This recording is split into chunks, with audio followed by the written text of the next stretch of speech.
¿Qué tal? Buenas noches. Muchísimas gracias por la invitación.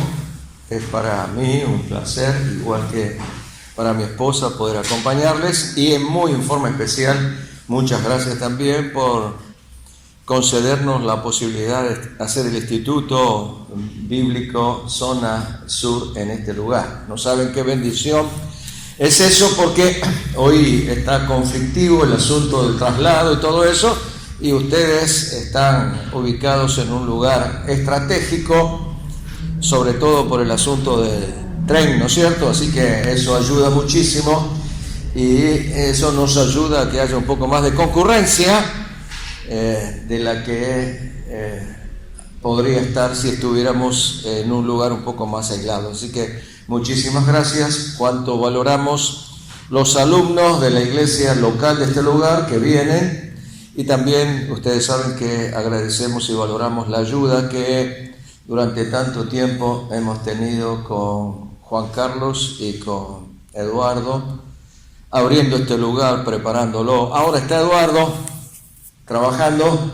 Todos sabemos la razón por la cual Juan Carlos no puede estar, pero 2 miembros de la iglesia, lo cual agradecemos a la iglesia la colaboración que ellos nos dan preparando el lugar. Siempre están las estufas prendidas, siempre está preparado algo de refrigerio, así que todo eso coayuda y es de gran bendición para quienes podemos estar participando en esa actividad. Muy bien, está también ayudándonos en forma especial en el ministerio de la palabra Aldo, en este tiempo de 5 jueves. Así que los que quieran saber algo sobre el Pentateuco pueden venir, allí está Aldo. Así que es una bendición también y agradecemos a la iglesia por la comunicación de los dones también, que son de tanta ayuda. Muy bien, leemos la Biblia, Hechos capítulo 2.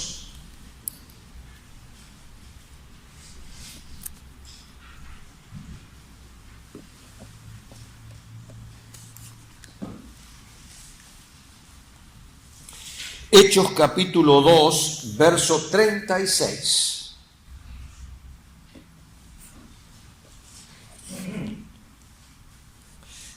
Dice así la palabra del Señor: sepa pues ciertísimamente toda la casa de Israel que a este Jesús, a quien vosotros crucificasteis, Dios le ha hecho Señor y Cristo. Al oír esto, se compungieron de corazón y dijeron a Pedro y a los otros apóstoles: varones hermanos, ¿qué haremos? Pedro les dijo: arrepentíos y bautícese cada uno de vosotros en el nombre de Jesucristo, en el nombre de Jesucristo, para perdón de los pecados, y recibiréis el don del Espíritu Santo. Porque para vosotros es la promesa, y para vuestros hijos, y para todos los que están lejos, para cuantos el Señor nuestro Dios llamare. Y con otras muchas palabras testificaba y les exhortaba, diciendo: sed salvos de esta perversa generación. Así que los que recibieron su palabra fueron bautizados, y se añadieron aquel día como 3,000 personas. Y perseveraban en la doctrina de los apóstoles, en la comunión unos con otros, en el partimiento del pan y en las oraciones. Y sobrevino temor a toda persona, y muchas maravillas y señales eran hechos por los apóstoles. Hasta aquí nomás en la lectura de la palabra del Señor. Algunas otras porciones haremos mención, pero estamos frente a un pasaje que nos ayuda muchísimo por la claridad del pasaje. Por lo tanto, para quienes tenemos que compartir alguna enseñanza, encontrar un pasaje que nos ayuda como este y nos dé una orientación tan clara, es una gran bendición. Pero bueno, así es la palabra de Dios, es maravillosa. Ustedes me pidieron que abordáramos juntos en la palabra de Dios el tema de las bases. Ahí podríamos usar una palabrita que recién usó Aldo, bases en el sentido de fundamento, ¿no? Por lo tanto, para ver un poquito, diríamos nosotros, algo homilético que nos quede, vamos a hablar sobre los principios. Ustedes saben que la palabra principios tiene denotación y connotación, ¿no es cierto? ¿Qué es la denotación? El sentido específico de la palabra, y la connotación de las tantas formas que la podemos usar. Así que si nosotros tomáramos la palabra principio cronológicamente, diríamos principio de mes, principio del invierno. Ahora, la palabra principio tiene connotaciones, que puede ser en el sentido ético, moral. Ahí es donde la palabra principios es los fundamentos, la base en la cual nos regimos para algo. Y ahí que entonces tenemos que hablar sobre los principios, luego tenemos que hablar de la práctica, y hasta ahí quedó lo mío, o tendría que quedar lo mío, pero el pasaje nos da otra pauta más, y vamos a tratar 3 puntos. En primer lugar, el propósito de la iglesia. En segundo lugar, los principios de la iglesia. Y en tercer lugar, la práctica de la iglesia. Sí, ¿por qué sumó un punto más? Le dijimos, quédese ahí, hable y termine. Porque en realidad el texto nos ayuda. Porque al fin y al cabo, el propósito que tiene la iglesia está relacionado con los principios y con la práctica. Ese es el problema en la eclesiología hoy. Las personas no tienen bien en claro, ¿y cuál es el propósito de la iglesia? Por lo tanto, si le cambiamos el propósito, podemos cambiar los principios y podemos cambiar la práctica. Si tenemos en claro el propósito, entonces dice, bueno, para lograr este propósito, ¿cómo lo hacemos? Ahí va a ver que hay un solo principio, el de la palabra de Dios. Y a la luz del propósito y el principio, es obvio que tiene que haber una práctica. De ahí que nosotros estamos tomando un pasaje casi al final, cosa que me resisto totalmente, sobre todo porque ustedes saben que la única forma que creo que debiera enseñarse la palabra es a través de la exposición exegética, y por lo tanto, al no leer un pasaje no se puede hacer exégesis del mismo. Pero no obstante, preferí tomar esta porción en el verso 36 porque me parece que tenemos un poco el resumen de todo el contenido de lo que pasó aquel día. ¿Se acuerda? Cuando descendió el Espíritu Santo, hubo un viento, algo portentoso, extraordinario, y el Espíritu Santo vino como residente en la iglesia. El Espíritu Santo es parte de la triunidad o de la Trinidad. Por lo tanto, la Trinidad es omnipresente, está en todo lugar. Pero la Biblia nos muestra que si bien la Trinidad es omnipresente, por lo tanto no está limitado a un lugar, cada uno reside en un lugar. El Padre reside en el cielo, el Hijo está ahora a la diestra del Padre, pero en un momento se encarnó y estuvo durante espacio de 33 años en la tierra. El Espíritu Santo ahora está como residente en el mundo. Hasta creemos que la iglesia sea arrebatada. Por lo tanto, ese día extraordinario tuvo una revelación de parte de Pedro en nombre de los 11 de cuál era el propósito, los principios y la práctica de la iglesia. Y nosotros lo tomamos al final de ese mensaje, que no fue lo único que se dijo en ese día. El mensaje está, note usted, verso 40, y con otras muchas palabras, no distintas, sino adicionales, que no la tenemos en el texto, y con otras muchas palabras testificaba y les exhortaba diciendo, sed salvos de esta perversa generación. Aquí tenemos el resumen, dice, mire, lo que ustedes vieron, ¿se acuerda el pasaje que Pedro tomó del Antiguo Testamento, del Salmo, con referencia a Jesucristo, la resurrección de Jesucristo? Y luego siguió diciendo otras cosas que nosotros no las tenemos reveladas. Con otras muchas palabras, ninguna contradiciendo el mensaje, por eso el mensaje queda ahí, y ese era lo esencial, pero no fue lo único que se dijo, y con otras muchas palabras les exhortaba, y además dice, les testificaba, hay una palabra fuertísima, les daba un solemne mensaje de que ser salvos de esta perversa generación. Aquí está el propósito de la iglesia. Ustedes saben que hay muchos pensamientos, y sobre todo, no queremos entrar en términos técnicos, pero por ejemplo la teología del pacto cree que el único propósito que Dios tiene es salvar al hombre. Los que interpretamos la Escritura de manera gramatical histórica, literal, llana, creemos en las dispensaciones. ¿Por qué? ¿Cuál es la diferencia? Bueno, la teología del pacto cree que el único propósito de Dios es salvar al hombre. El dispensacionalista, el que cree en las dispensaciones, se interpreta la Escritura dispensacionalmente, no cree que el único propósito sea soteriológico. Soteriológico significa salvación, sino doxológico, que es el propósito que Dios tiene a través de lo que la Biblia nos revela, es que Dios quiere manifestar su gloria, de lo cual la redención es un tema importantísimo, pero no el único. Dios va a manifestar su gloria con los ángeles, pero para los ángeles no hay soteriología, no hay salvación, o hay salvación. Es más, la Biblia presenta en Hebreos capítulo 12 que Dios es fuego consumidor. ¿Qué está diciendo? No juegue con Dios, no juegue con Dios. Mire que Dios le ofrece la salvación, pero si usted lo rechaza, se va a encontrar con un Dios que es juez, y ahí no hay salvación.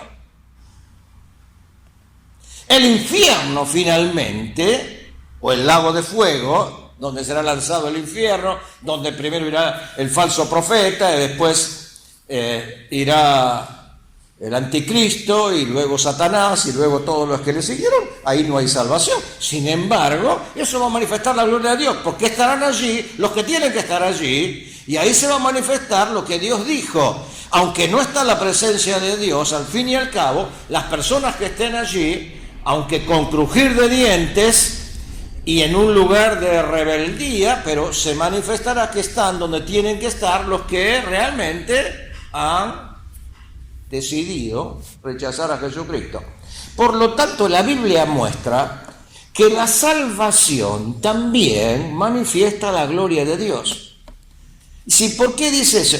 Porque algunas personas creen que la salvación es un fin en sí mismo, que Dios lo único que quiere es salvar a la persona y listo. La salvó, chao. Ya no hay más propósito. No. Y acá Pedro dice algo interesante. Le dice, mire, para ustedes es la promesa, porque habían aceptado, estaban escuchando el mensaje, y muchos lo habían aceptado, como 3.000 personas aquel día.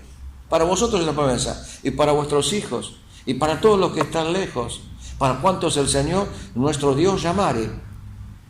Y con otras muchas palabras testificaba y les exhortaba, diciendo, sed salvos de esta perversa generación.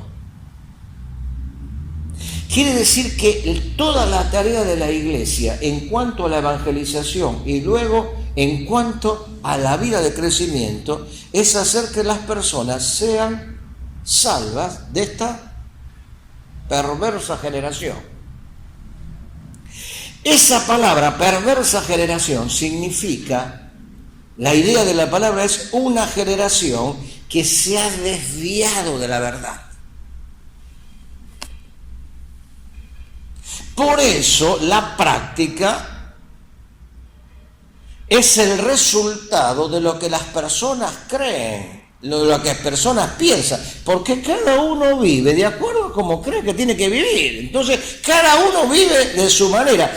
Como la generación se torció de la verdad, la iglesia, el propósito que tiene es tener un mensaje que haga que la persona pueda volver a encaminarse. Perverso es la palabra antónima, o es el antónimo de lo recto, de lo derecho, de lo correcto. De ahí que si la iglesia fuera una ONG, si la iglesia fuera un club, si la iglesia fuera una institución social, la iglesia puede hacer obra social, pero no es una institución social, porque la iglesia no es una institución, es un organismo. En ese organismo, las piedras vivas formamos parte de la iglesia y por lo tanto, después se va a ver que para que un organismo funcione tiene que haber comunión. Ahora, una sociedad no necesita comunión. La sociedad, una SRL, una sociedad anónima, una ONG, un club, ¿qué necesita? Jerarquías. El patrón es patrón, el capataz es capataz. Te guste o no te guste, nos guste o no nos guste, al fin y al cabo hay que obedecer. La iglesia es un organismo para que la mano responda a la cabeza, los ojos, los pies, para que todo ande bien. Entre los miembros tiene que haber ¿qué? Comunión. De ahí que el propósito de la iglesia regula los principios y la práctica.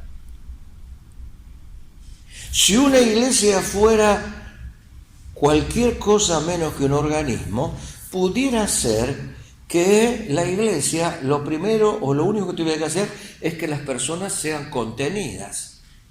Por eso en algunas iglesias lo que se busca es, bueno, que las personas se sientan contenidas. ¿Es bueno contener a las personas? Claro que sí, qué bueno que es. Pero, ojo, el propósito de la iglesia es mucho más amplio. No es solamente contener. Contener queremos decir que a sostenerlo en un momento crítico. La iglesia lo que hace es preparar un ambiente y una enseñanza para que las personas que nos hemos torcido podamos volver a la rectitud.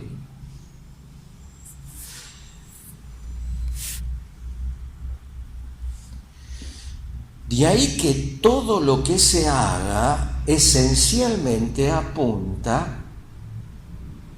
a que las personas que forman parte de la iglesia, ellas mismas vivan eso y prediquen y muestren en la vida eso, que hemos podido volver a encauzarnos conforme a la verdad de Dios.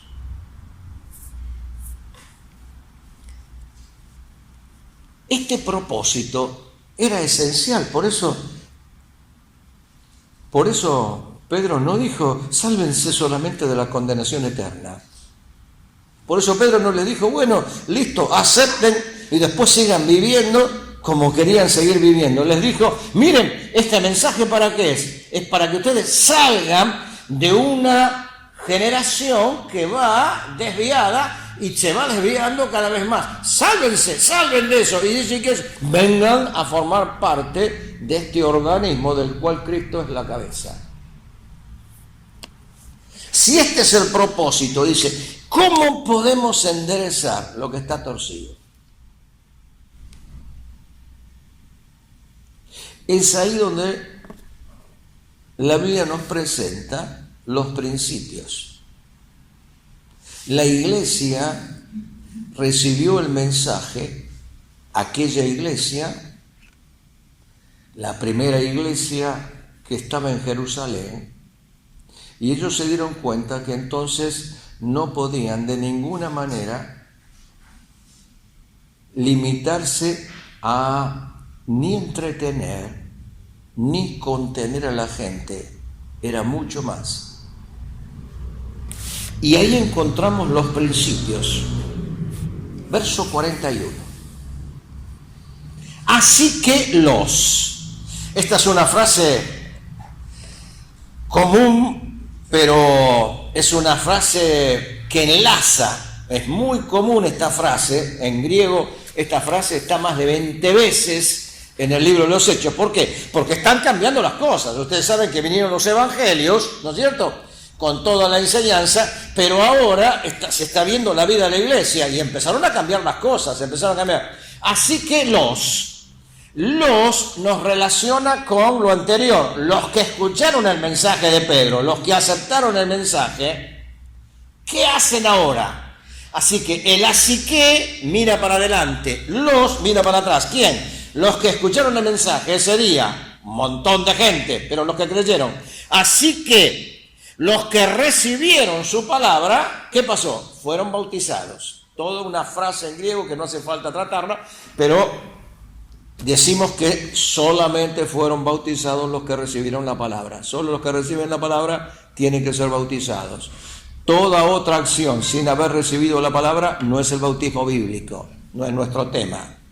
Pero la idea del texto es así. Así que los que recibieron su palabra, esto en griego está enfático. ¿Qué quiere decir cuando está enfático? Los que recibieron la palabra y solo los que recibieron la palabra fueron bautizados. Y se añadieron aquel día como 3.000 personas. ¿Y qué hicieron? Lo primero que hicieron es que perseveraban ¿en qué? En la doctrina de los apóstoles.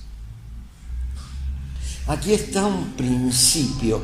No hay forma de enderezar la vida y la práctica si no se tiene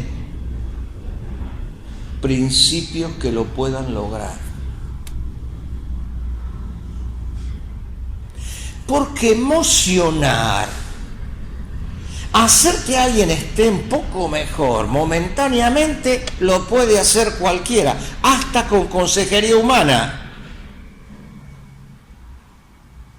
Pero hacer que el alma y todo el ser se enderece, eso lo puede hacer solo la palabra de Dios.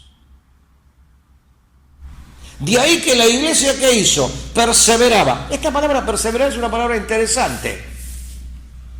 Es una palabra que significa se hacían fuertes. ¿Sí? ¿Por qué no dice se hacían fuertes en la doctrina de los apóstoles? ¿Por qué dice perseveraban? Porque el traductor ve la idea y ve cómo eso se plasmaba en la realidad. ¿Cómo se plasmaba en la realidad? No se salían de la doctrina de los apóstoles. ¿Por qué dijeron? Porque esto es lo único. Acá nos tenemos que hacer fuerte. Acá no tenemos que hacer fuerte. Usted vio que eso es lo que busca todo el mundo. Cada uno, ¿qué hace? En lo que es capaz, en lo que es fuerte, en eso es donde toma prioridad. Así que la iglesia perseveraba en la doctrina apostólica. Era lo único que podía enderezar la conducta, la vida, tal cual lo dice el Salmo, ¿se acuerdan? La ley de Jehová es perfecta, que convierte, ¿qué convierte? El alma. Ahí convierte el alma no es un término de salvación, no se convirtió, es mucho más. La idea de la palabra es la vuelve a su estado primero. Vio que el alma se enferma igual que el cuerpo. De ahí que la gente a veces está desanimada. El salmista dijo, como dice tanta gente ahora, ¿por qué te abates, oh alma mía? ¿Por qué te venís abajo? Por eso en el idioma popular la gente cuando está mal dice, hoy estoy bajoneado. Perfecto. El salmista dijo lo mismo. ¿Por qué te abates, oh alma mía? ¿Por qué te venís abajo? Porque el alma, lógicamente, es ambivalente. De ahí que la vida espiritual se basa no en los sentimientos. Ahí está, en el alma están los sentimientos. La vida espiritual se basa en la voluntad. La voluntad está en el espíritu. De ahí que cuando un creyente es sentimental, viene a la iglesia, está en la iglesia cuando se siente bien. Cuando se siente mal, no viene. Me refiero cuando se siente mal anímicamente. Es lógico que si está enfermo y no puede venir, hay un impedimento físico. Es obvio, ustedes lo entienden.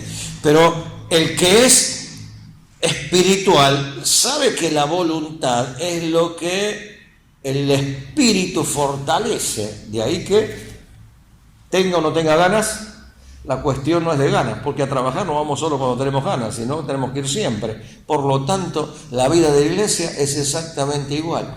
Hoy hay tantos creyentes que se les enseña a que solo hagan lo que sienten, cuando la Biblia nos enseña que estos hermanos se hacían fuerte en la doctrina de los apóstoles. La enseñanza de la Biblia tiene que ser algo fresco, entendible y que realmente fortalezca el interior. No es cuestión de decir frases hechas, y eso lo único que podemos hacerlo es con la misma palabra de Dios. De ahí que esta iglesia sabía que el principio era que hacerse fuerte en la enseñanza de la palabra. Claro que nosotros en nuestro cuerpo tenemos la inclinación al mal, ya lo sabemos, y nos cuesta obedecer, pero cuanto más las personas empiezan a tomar la Escritura y a vivir de acuerdo a ella, por eso, ¿qué le decía Pablo a Timoteo? Persiste tú en lo que has aprendido y te persuadiste, le dijo. Así que la cuestión no es solamente aprender, porque yo puedo aprender, usted puede aprender, pero después podemos vivir de cualquier manera, a pesar de que aprendemos. Pablo le dijo a Timoteo, tú has hecho un paso más en este proceso educativo de parte de Dios. Aprendiste y te persuadiste. ¿Qué es eso? Viste que era fiable la enseñanza. Es como cuando usted sube un andamio o un puente o lo que fuera, donde usted sabe que eso es fiable. ¿Por qué? Porque si sube un andamio y los tablones están rajados, usted corre el riesgo de que cuando se apoye en ellos puede venirse abajo. Pero cuando usted los ve bien, dice esto es fiable, entonces camina tranquilo. Lo mismo un puente. Cuando uno pasa sobre un puente, cree que es fiable. Si uno creyera que se va a venir abajo, no lo cruza. Eso es persuadirse. Una cosa es lo que sostengo, otra cosa es lo que me sostiene. De ahí que hay personas que sostienen ciertas verdades y después las cambian. Pero cuando la verdad, en vez de que sea lo que yo sostengo, es lo que me sostiene, ahí es donde la persona se hace fuerte en la doctrina. Perseverar en la doctrina no es decir esto se hace así porque siempre se hizo así y acá no se va a cambiar las cosas. La doctrina nunca es anticuada, nunca está vieja, nunca está pasada de moda. La doctrina son los principios. La Biblia no es un libro de pormenores, es un libro de principios. De ahí que la Biblia para la crianza de los hijos tiene principios, pero no entran los pormenores. Cuando yo era chico me acuerdo que mi madre me decía, te tenés que quedar sentado y no te tenés que mover más del lugar. Y ese era un poco lo que pasaba en la escuela, lo que pasaba en todos lados. Hoy a un chico lo tiene usted en la reunión 1 hora y media, 1 hora 40 sentado. ¿Cómo hace? Si en la escuela le enseñan a moverse para acá, para allá, para allá. No importa, la Biblia no anda en los pormenores, tiene que estar sentado, no tiene que estar sentado. La Biblia, ¿qué dice? La Biblia da principios, dice que hay que criar a los hijos en disciplina y amonestación del Señor. De ahí que cada padre verá lo que es la disciplina y lo que es la amonestación y lo ayudará, coayudará. Eso no significa de que el chico tiene que venir a la iglesia y esté igual que en la casa, con juguetes que hacen ruido, que que tira para acá, que tira para allá, sin necesidad de que esté 1 hora y pico sentado así, asociando. La Biblia no es un libro de pormenores, la Biblia es un libro de principios, y eso es lo que hizo la iglesia. La iglesia se aferró ¿a qué? A la doctrina apostólica, y eso fue lo que los apóstoles dieron. Eso es el sentido de la palabra tradición. La palabra tradición también tiene denotaciones y connotaciones, Por eso la tradición no es mala, porque la palabra tradición, que viene del latín, significa transmitir. Claro que hay que ver de dónde me transmiten. Pablo dice, porque yo os he enseñado lo que asimismo recibí. Él lo recibió y ¿qué hizo? Lo pasó. Que el Señor, la noche que fue entregado, tomó pan y dijo, eso es tradición. Ahora, si yo la tradición la tomo de los antepasados solamente, porque es costumbre, por eso estoy transmitiendo una cosa que no viene de Dios, pero lo que viene de Dios, al fin y al cabo, los evangelios primero fueron transmitidos oralmente. Así nos dice Lucas, yo indagué todo lo que se decía con respecto a Jesucristo. Tendría que haber habido al principio, como Pedro hizo en esto, porque Pedro no tiene el Nuevo Testamento. Entonces, ¿qué hace? Toma un pasaje del Antiguo Testamento y recuerda lo que pasó del Señor. Y todo eso, esa forma de enseñar, luego fue plasmada en los 4 evangelios y luego viene en las epístolas, porque tal cual el Señor dijo, Él nos iba a dejar la doctrina apostólica a través de ¿qué? De la enseñanza de los apóstoles. Los apóstoles no son fundamento de la iglesia, el fundamento de la iglesia es Jesucristo. Y dice, pero ¿y cómo? Si dice que íbamos a ser edificados sobre el fundamento de los apóstoles, el fundamento de los apóstoles en el sentido de la enseñanza dada por ellos, no que ellos como persona iban a ser el fundamento. El único fundamento, dice Pablo, es Jesucristo, así que la persona del Señor es el único fundamento. Ahora, el fundamento doctrinal nos vino por la enseñanza apostólica. ¿Y qué hizo la iglesia? Dijo, esto es lo único que nos salva, ¿de qué? De la perversa generación. Esto es lo único que nos vuelve al camino. El propósito guió en los principios.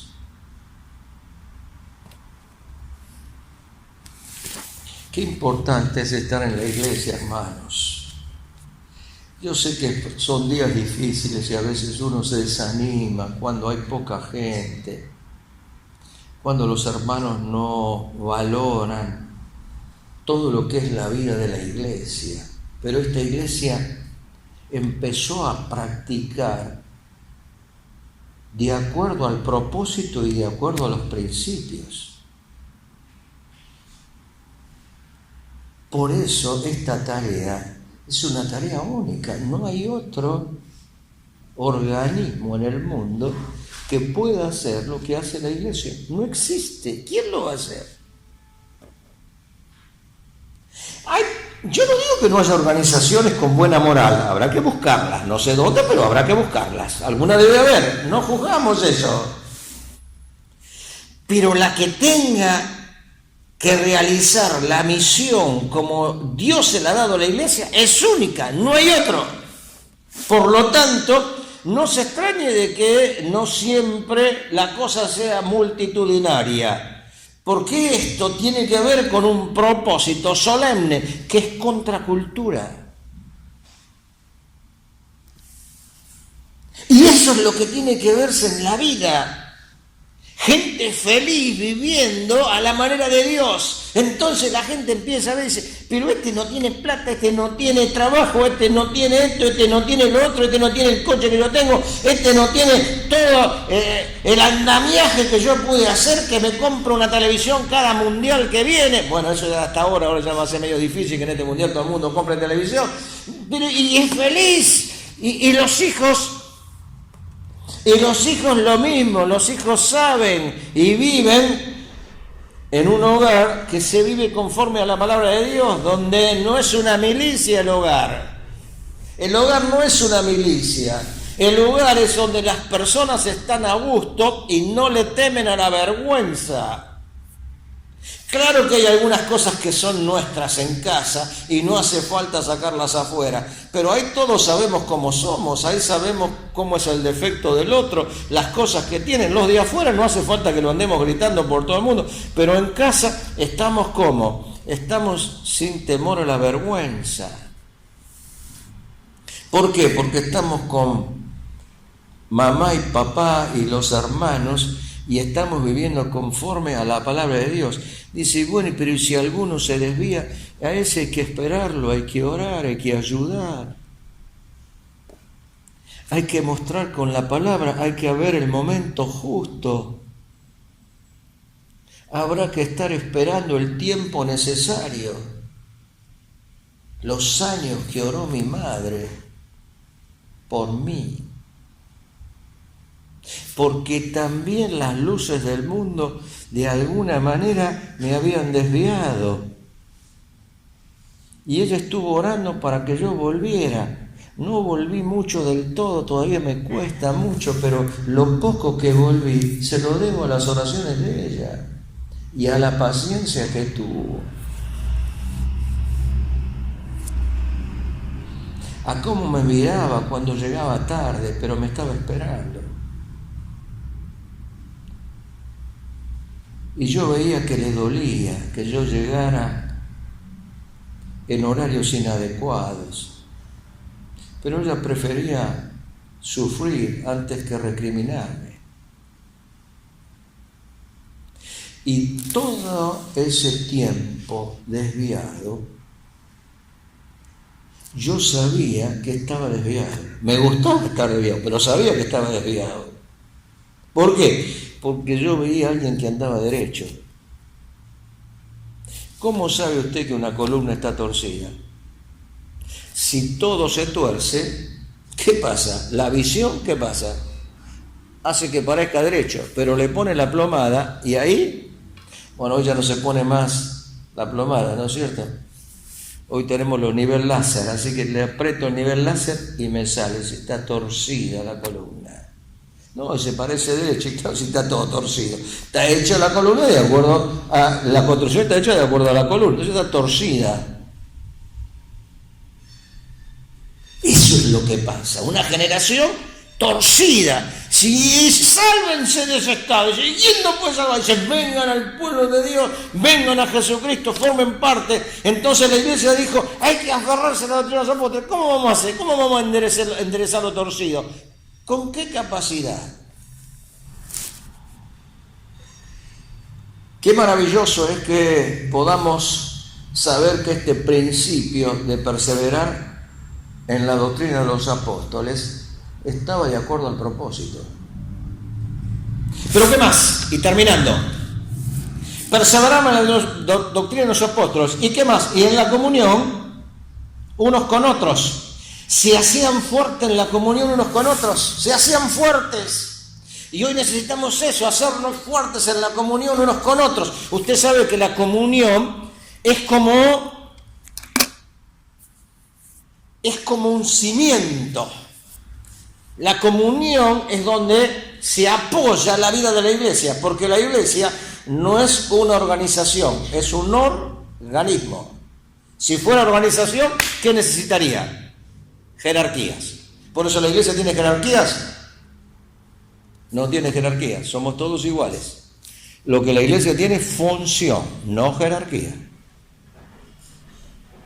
Los ancianos son igual que los miembros, forman parte del mismo. Por eso a veces se dice que se junta el cuerpo de ancianos. Yo no tengo mucho problema con la etimología de las palabras y entiendo. En realidad la Biblia a los ancianos nunca les llama cuerpo. La Biblia le llama cuerpo ¿a quién? A la iglesia. Porque si los ancianos son cuerpo, habría un cuerpo dentro del cuerpo. Además, los ancianos no funcionan como cuerpo. Si alguien viene y le cuenta a un anciano una cosa personal porque quiere un consejo, no hace falta que los ancianos vayan y lo cuenten a rueda de ancianos, si no nadie le va a contar nada. Dice, ¿qué le voy a contar yo si después va a le cuenta todo y todo le cuentan a la mujer y se sabe lo mío por todos lados? Ahora, si el hermano hizo algo que afectó a la iglesia, el anciano dice, mira, escúchame, esto ya no es tuyo solo, afectó a la iglesia, esto no tenemos que hablar. Obvio. Pero los ancianos tienen una función colegiada, no de cuerpo. Cuerpo es la iglesia. Por eso es maravilloso que Pedro dice, ruego a los ancianos yo también anciano como ellos. Pablo se siente uno más, en realidad el primero de los pecadores. Hay funciones, no hay jerarquías en la iglesia. Eso de sacerdotes o clero y laicos no es de la iglesia, de la verdadera iglesia, será de otra. En la iglesia hay funciones, no hay jerarquía. Por eso estos hermanos se dieron cuenta y dijeron, nos tenemos que hacer fuertes en la común unión. Y se unieron en la comunión.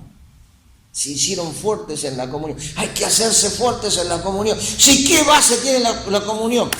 Me acuerdo que cuando estamos haciendo la fundación, ustedes saben que yo estoy en la construcción, ahora también estoy haciendo la fundación en otra iglesia, allí en Sáenz Peña, en una paz.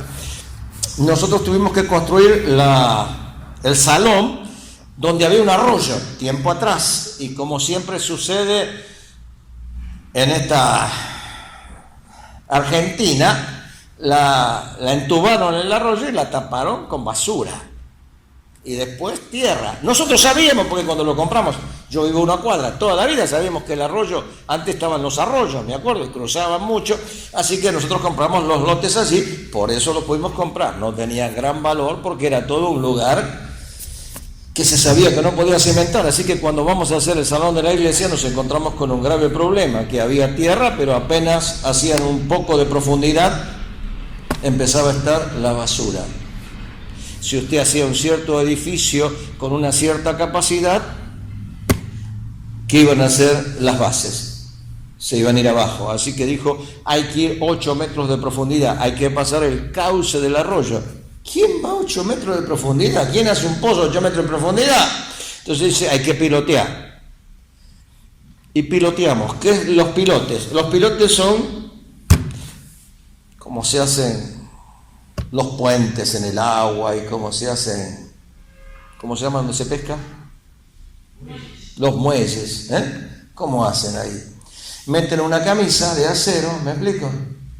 Hasta que se entierra, esa camisa es lo suficientemente largo para que esté arriba del nivel del agua, le tiran la empaquetadura, el hierro, le tiran el cemento, ¿me explico? Y en el mar o en los lugares hasta se deja la camisa, ni se saca. ¿Qué es la camisa? Toda una cosa de hierro. Ahí adentro, mientras eso se clava con una punta tipo aguja, no entra el agua de abajo, de arriba no llega a bajar el agua, y entonces está seca. Ahí tiran el material, cuando fragua, el material queda. Por eso se puede hacer en esos lugares. Bueno, lo mismo había que hacer, solamente que nosotros podíamos sacar la camisa porque tenía un sistema que cuando se tiraba la empaquetadura todo adentro de ese tubo, abría y sacaba la camisa y entonces el material se pegaba contra las paredes de eso que se hizo a través de un vibro hincado. Esa camisa la clavaban con un vibro hincado. Le ponían un peso grande que vibraba y le iba clavando, hasta que llegaba allá abajo. El problema era que un solo pilote no aguantaba ciertos lugares de la construcción. La construcción no pesa en todos lados igual. En el vértice pesa de una manera, en el medio pesa de otro. Así que, ¿qué nos dijeron? Hay algunas columnas que hay que hacerle hay algunas bases que hay que hacerle 3 pilotes. Pero esos 3 pilotes van a sostener una sola columna. Y había que hacerle un cabezal para unir las 3 en una. Y de ese cabezal salía la columna. Dice, bueno, rapidito, eso es la comunión. La comunión tiene 3 pilotes. El primer pilote, 1 Corintios 1:9, ¿se acuerda? Fiel es Dios por el cual fuimos llamados a la comunión con Jesucristo, nuestro Señor. El primer pilote es comunión en la vida de salvación. Tenemos comunión con todos los creyentes. Pero entonces me puedo ir a reunir con aquel, me puedo ir a reunir con aquel. Momentito, ese es un pilote, no es todo, un pilote. Por lo tanto, voy a la televisión, voy en el colectivo, voy en el subte, voy a cualquier lado, veo una persona que está leyendo la Biblia, ya me da simpatía, porque dice, creyente, es creyente. No sé bien cómo vive, no sé bien cómo hace, pero es creyente, me parece que es creyente. Y siempre hay una afinidad. En el trabajo conocemos a gente creyente. Perfecto, eso no quiere decir que nos reunamos en cualquier lado. ¿Por qué? Porque la comunión no se sostiene con un solo pilote. Así que tenemos comunión con todos los creyentes. Por eso no hablamos mal de ninguna forma ni de ninguna otra doctrina. Por lo menos yo no suelo hablar. Si me preguntan, digo cuál es la verdad. No hace falta desprestigiar al otro. Cada uno sabrá si está en lo correcto o no está en lo correcto. El segundo pilote, según la Biblia, 1 Juan 1:9, que dice, si andamos en luz, como Él está en luz, ¿tenemos comunión? Y la sangre de Jesucristo nos limpia de todo pecado. El segundo pilote es la vida de santidad. Pero si algunos tienen una doctrina que no importa lo que haga con el cuerpo, que lo único problema es el problema del pecado en el espíritu, ¿dónde está eso en la Biblia? Yo no puedo estar reunido con una persona que cree eso. Así que el primer pilote, la vida de salvación. Tenemos comunión con la vida de salvación porque en el cielo vamos a estar todos los creyentes, no solamente en las asambleas, ¿no es cierto? Todos. Por eso nunca fuimos una secta y jamás seremos una secta.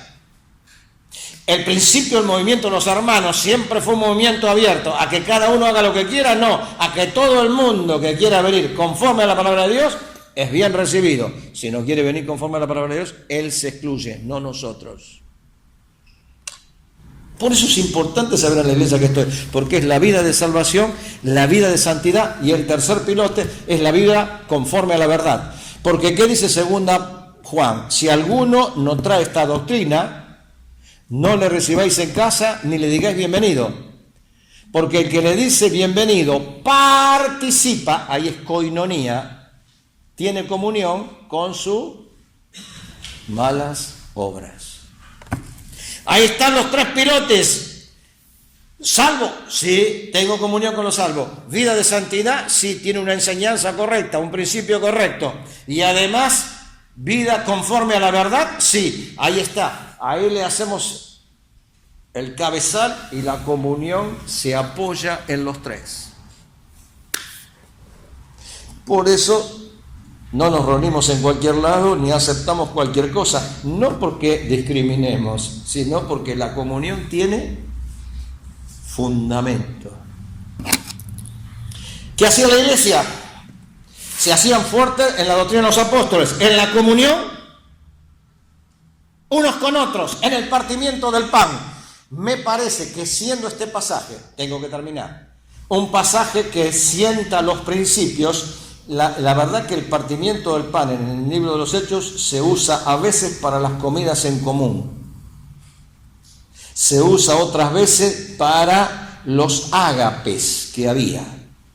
Ustedes saben que habían ágapes. ¿Qué eran ágapes? Comidas de amor, donde cada uno traía algo y comían todos juntos. Y después partimiento del pan se usa en el sentido más restrictivo para la cena del Señor. De ahí que en 1 Corintios, en medio de los ágapes, en un momento decía, hermanos, vamos a participar de la cena del Señor.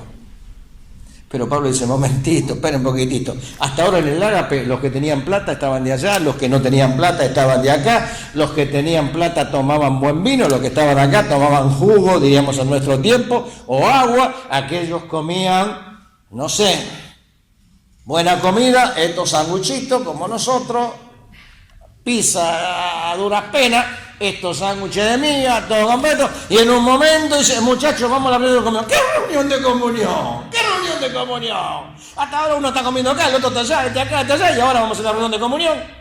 Por eso Pablo dice, esto no es participar de cada uno se adelanta a comer su propia comida, y hasta algunos hasta se emborrachan, no lo dice el texto. No me va a decir que se va a emborrachar con la copita que tomamos nosotros, es porque tomaban más. En los ágapes tenían eso. Aquí en el partimiento del pan se ve que, como es una acción esencial de la iglesia, no tenía que ver ni con la comida común, porque ustedes saben que los hermanos se juntaban y comían con alegría y sencillez de corazón, como van a hacer las hermanas, según veo, hace 2 o dentro de 2 lunes, ¿no es cierto? No sé lo que harán los hermanos en la casa, pero que se arreglen. Pero lo mismo, ahí van a... esa comida. Acá, partimiento del pan, como es esencial, parece que se refiere a la cena del Señor. Así que se hacían fuerte la doctrina de los apóstoles, en la comunión otros con otros, en el partimiento del pan, la cena del Señor. ¿Y en las? ¿Qué dice? En las oraciones. Qué importante es hacerse fuerte en las reuniones de oración. Me parece que nos hemos equivocado. Algunos creen que las reuniones son de la iglesia. Las reuniones no son de la iglesia. Las reuniones las hace la iglesia, pero las reuniones son ¿de quién? Del Señor. Por eso algunos eligen las reuniones. No, a esta no voy. A esta tampoco. A esta sí, porque acá en algún lado tengo que aparecer. Esta iglesia se hacía fuerte en las oraciones. ¿Por qué? Porque sabían el poder que tiene la oración, como dice Santiago, la oración del justo puede mucho, y cuando el pueblo se reúne, ellos se hacían fuertes en estas 4 cosas, porque sabían que la única forma de cumplir el propósito, ser salvo de esta perversa generación y enderezarse, era teniendo principios y teniendo práctica de acuerdo a esos principios. Clarito está en la Biblia, que el Señor nos ayude. Amén.